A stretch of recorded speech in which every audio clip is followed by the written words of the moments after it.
Il est 21 heures sur le boulevard des 54 mètres. De l'obscurité, des camions gros porteurs jouxtent le long du boulevard. Voilà l'insécurité imposée aux Ziguinchorois. C'est vraiment désolant, nous sommes là, mais déjà le boulevard est très mal éclairé. Hein? Y a un danger permanent. Hein?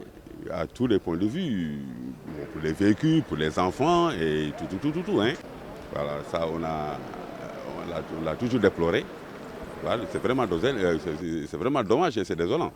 Une situation qui indispose les commerces et augmente les risques de cas d'accident. C'est cause d'accidents et beaucoup de soucis sur la circulation.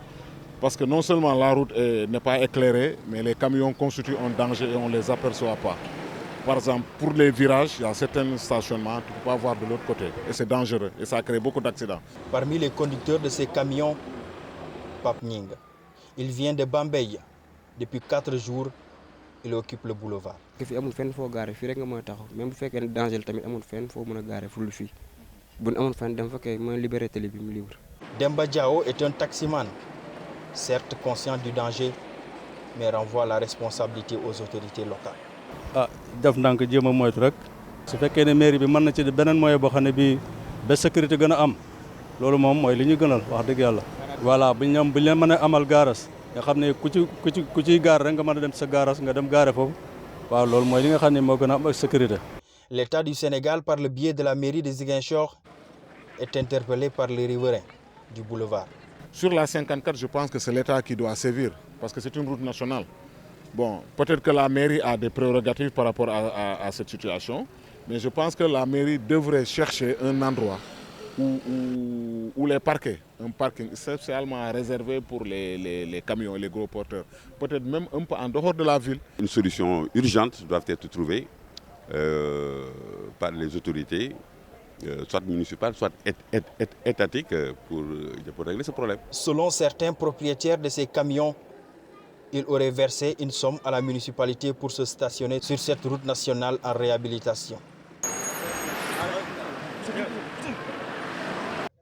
Interpellé sur la question, la mairie de Ziguinchor apporte sa version. On a une seule gare routière, mais c'est fait pour les taxis, les minicars, vous savez bien, les bus. Vous n'avez pas vu de bus ici, ni de minicars, ni de cette place.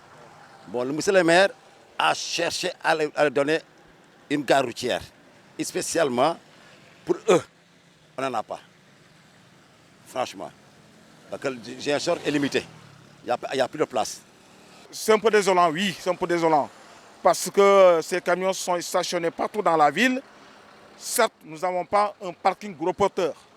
Avec l'ancienne équipe de la mairie, il était dans des recherches d'un parking pour les gros porteurs. Ça n'a pas été abouti. Et aujourd'hui, le maire Ousmane Sonko, lui aussi, il a les mêmes problèmes. Il nous a demandé qu'on cherche ensemble une surface au niveau communal ou hors commune, qu'on puisse créer un grand parking des gros porteurs. Donc la situation est là, c'est désolant, oui, mais on essaie de faire aller ensemble avec les autorités identiques communales. Ce boulevard en chantier pour le compte de la CEDEAO changera peut-être le décor à la fin des travaux. Mais pour l'heure, le danger est de taille. Des solutions temporaires doivent être prises afin de limiter les nombreux cas d'accidents notés sur cette voie.